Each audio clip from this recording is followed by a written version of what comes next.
आज भारत जोड़ो अभियान के दिल्ली अध्याय दिल्ली इकाई का एक सम्मेलन हुआ, जिससे विधिवत देश के 12वें राज्य में भारत जोड़ो अभियान की शुरुआत हो गई है। भारत जोड़ो अभियान का केवल एक ही मकसद है, और वो ये कि आज देश की एकता को जो खतरा है, आज देश के लोकतंत्र पे जो हमला है, आज देश के अंतिम व्यक्ति पे जो हमला है, और आज देश में आग लगाने की जो कोशिश हो रही है, उसका विरोध करके, उसके खिलाफ खड़े होके इस देश की एकता को बचाना, लोकतंत्र को बचाना, गणतंत्र को बचाना। और इसके लिए हमने संकल्प लिया है कि पार्टियां अपना काम करेंगी, लेकिन पार्टियों के बाहर जितनी ऊर्जा है, जन आंदोलनों में, जन संगठनों में, छोटी पार्टियों में, उस तमाम ऊर्जा को इकट्ठा करके हम देश बचाने का काम करेंगे, इस संकल्प के साथ कि हम आज की जो सत्तारूढ़ पार्टी है बीजेपी, जिसके पीछे आरएसएस है, जो इस देश की जड़ से उखाड़ना चाहती है, उसके खिलाफ इस देश की मिट्टी की जो आत्मा है, उसकी आवाज़ हम सामने लाएंगे, सच सामने लाएंगे। झूठ और नफरत का जो साम्राज्य इस देश में फैलाने की कोशिश हुई है, उसके बरक्स हम सच और मोहब्बत को स्थापित करेंगे।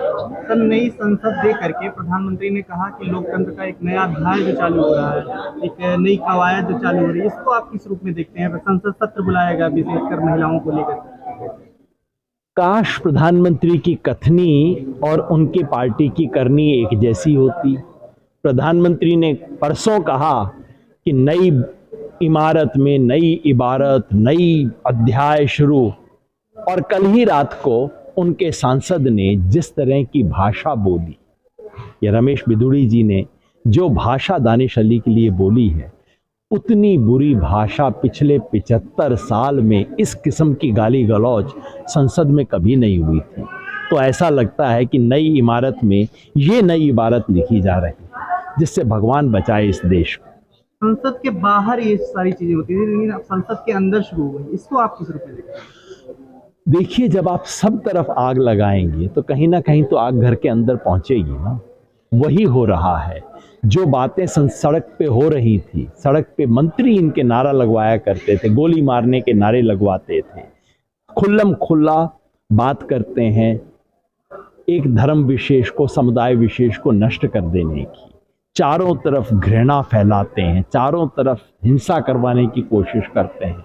उसी का एक छोटा सा आईना अब हमें संसद के भीतर भी दिखाई देता है। आखिर संसद के भीतर भी तो ऐसे ही लोग इन्होंने भर्ती करके रखे हुए हैं। तो काश प्रधानमंत्री के सुंदर शब्द थोड़ा सा इनकी पार्टी और खुद प्रधानमंत्री के व्यवहार में दिखाई दे जाते तो कितना अच्छा होता। सर, उस क्लिप में जो दिख रहा है उसमें 2 सांसद और भी भाजपा के हैं जो हंस रहे हैं उसको लेकर के। दुर्भाग्य यही है कि यही माहौल इन्होंने पूरे देश में बनाया है।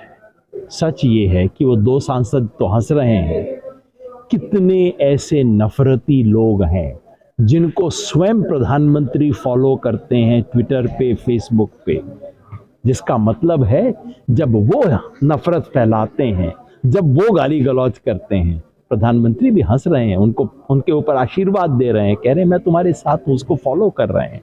जब प्रधानमंत्री खुद इसके तरह का काम करना शुरू करें तो छोटे लोगों को क्या दोष दिया जाए? स्पीकर को लेकर के क्या कहेंगे? जिस तरीके से राहुल गांधी की बात की या तमाम लोगों के सांसदों को निकाल दिया जाता है, लेकिन इनके ऊपर कोई एक वार्निंग दी गई है, छोटी सी वार्निंग दी गई। अभी तो देश को देखना होगा।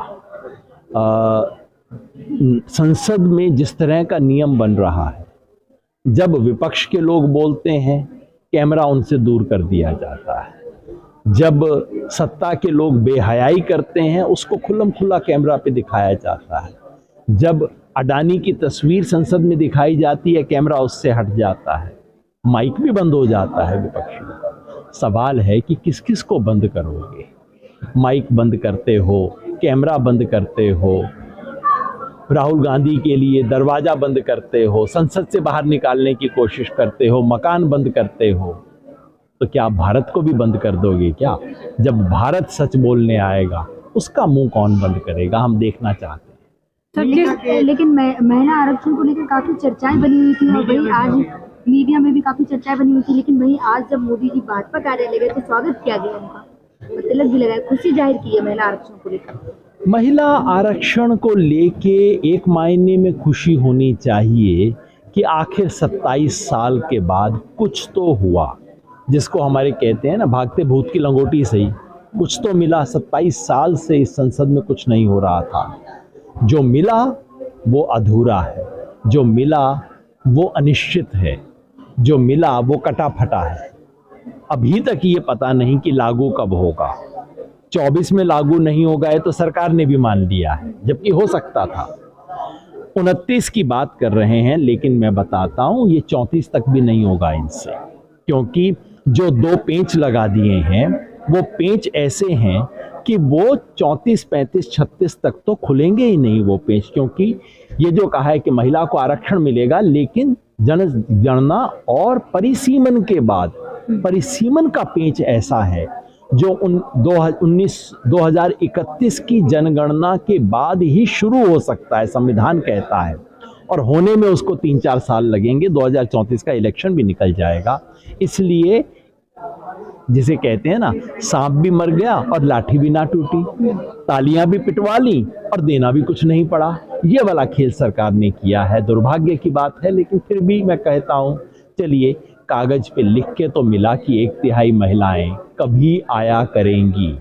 सर, ऐसा अनुमान लगाया जा रहा है कि जिस तरीके से आरक्षण आया है, अब 1 नेशन 1 इलेक्शन भी आएगा और यूसीसी भी लाया जाएगा। ये जो 1 नेशन 1 इलेक्शन का जुमला चला है, उसकी हकीकत ये है कि इनको 1 नेशन 1 इलेक्शन नहीं, इनको चाहिए 1 नेशन 1 इलेक्शन 1 पार्टी 1 लीडर।